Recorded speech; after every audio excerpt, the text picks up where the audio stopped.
अब बेंगलुरु की ओर सफ़र करना प्लानिंग कर रहे हो तो एक कुछ बातों को आप ध्यान रखना बहुत ज़रूरी। कोविड-19 प्रोटोकॉल के हिसाब से कई शहरों में, कई स्टेटों में कुछ नियम को बना कर रखा है।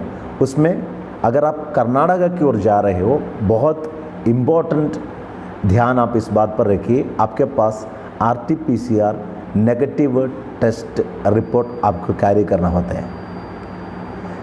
अगर आप महाराष्ट्र से जा रहे हो और केरला, पंजाब और छत्तीसगढ़ इन राज्यों से जाना प्लानिंग कर रहे हो तो ज़रूर आपको पास 72 घंटे की अंदर लिया हुआ नेगेटिव RT-PCR टेस्ट आपको वहाँ देना पड़ते हैं। स्पेशली अगर आप फ्लाइट में जा रहे हो तो एयरपोर्ट पहुँचने से पहले आप एक बात की ध्यान रखिए, खास तौर पर महाराष्ट्र में जब आप टेस्ट करेंगे, वहाँ हम कई जिला हॉस्पिटल्स और कुछ गवर्नमेंट हॉस्पिटल से अगर आप टेस्ट कर रहे हो, एक बात की ध्यान आप रखना, आपके पास ज़रूर एक पर्चा जब आप टेस्ट के लिए देते हैं तब उन्होंने एक पर्चा आपके पास देते हैं। उस पर्चा जब आपके पास आपकी जो रिजल्ट नेगेटिव हो, जो पॉजिटिव हो, जो भी आते हैं उस पर उन्होंने एक सील मार कर देते, ये नेगेटिव या ये पॉजिटिव।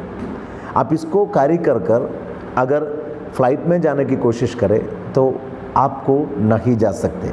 ख़ास तौर पर आप ट्रैवल करने के लिए प्लानिंग कर रहे हैं, इस स्लिप जो आपको हॉस्पिटल से देते हैं उसको लेकर मत जाइए, खास तौर पर आप महाराष्ट्र से, क्योंकि उस स्लिप में कई जगह पर हॉस्पिटल की नाम मेंशन नहीं किया होता और उसमें सही नहीं मार दिया होता, इसलिए आपको एयरपोर्ट में कभी बोर्डिंग पास नहीं मिलेगी। इसलिए आप ज़रूर ध्यान रखिए, जब आप महाराष्ट्र से गवर्नमेंट हॉस्पिटल में आप टेस्ट कर रहे हो तो आप एक काम कीजिए, अगर आपके पास नेगेटिव रिजल्ट आ गया तो आप वहाँ से एक ओरिजिनल प्रिंट मंगवाइए और उसकी प्रिंट आउट निकाल दीजिए जिस पे हॉस्पिटल की एड्रेस होना, और ख़ास तौर पर आपको ध्यान रखना जिस दिन में आपने इस टेस्ट किया उस दिन का साफ रीति से दिन मेंशन हो, और ख़ास तौर पर टाइम आपको ध्यान रखना। एयरपोर्ट में ये बात को ज़रूर चेक कर लेते हैं किस समय पर आपने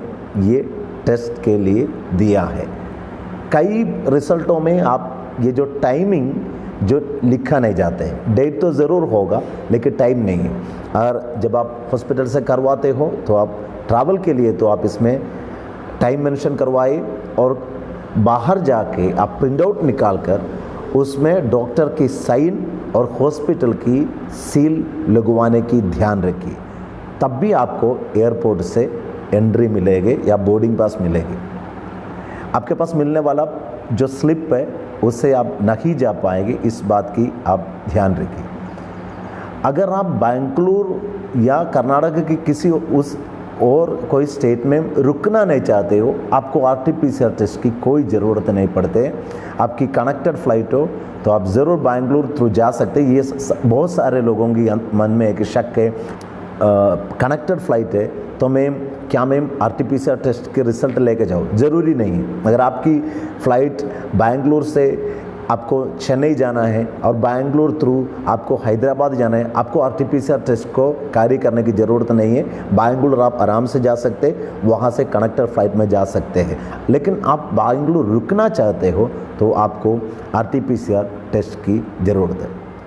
दूसरी एक बात को आपको ध्यान रखना, अगर आपके टेस्ट आप प्राइवेट लैबों से कर रहे हो, आप ज़रूर ध्यान रखिए ये ICMR अप्रूव्ड लैब से आपके टेस्ट करना होते हैं। अगर आपकी लैब से आप कर रहे हो वहाँ पर ICMR अप्रूव्ड नहीं तो आपको फ़्लाइट में हो, आप बाय रोड हो, ट्रेन में हो, आप जा नहीं सकते हैं। जहाँ कर्नाटक की ओर बोर्डिंग के लिए आपको इसकी इम्पोर्टेंट होता है। बहुत सारे फेक लैब होते हैं जहाँ पर टेस्ट कोविड की बहुत ज़्यादा पैसा लेकर करवा के देते हैं, तो एक रिपोर्ट भी बनवा के देते हैं। उससे अगर आप कर्नाटका स्टेट में जाने की कोशिश करें आपके लिए वो मुश्किल होगा। इसीलिए इन चीज़ों को आप अपने साथ कैरी कर लीजिए ताकि आपकी सफ़र सुरक्षित रहे। धन्यवाद। आप इस चैनल को सब्सक्राइब कर लीजिए और इस बेल आइकन को दबा कर रखिए ताकि आपको आने वाला समय जो कोई इंफॉर्मेशन रिलेटेड वीडियो डालते गए उससे आपको नोटिफिकेशन मिले, और आप इस वीडियो को लाइक कर लीजिए और अपने लोगों को शेयर कीजिए ताकि जो कर्नाटक को ट्रैवल करना चाहते हैं उसको इससे कुछ इन्फॉर्मेशन मिलेगी। ये कोई आम लोगों के लिए बनाया हुआ वीडियो है जिसके अंदर ट्रैवल करने के समय बहुत सारे शक होते हैं, सोच होते हैं, विचार होते हैं। तो आप ज़रूर इस वीडियो को देखिए। धन्यवाद।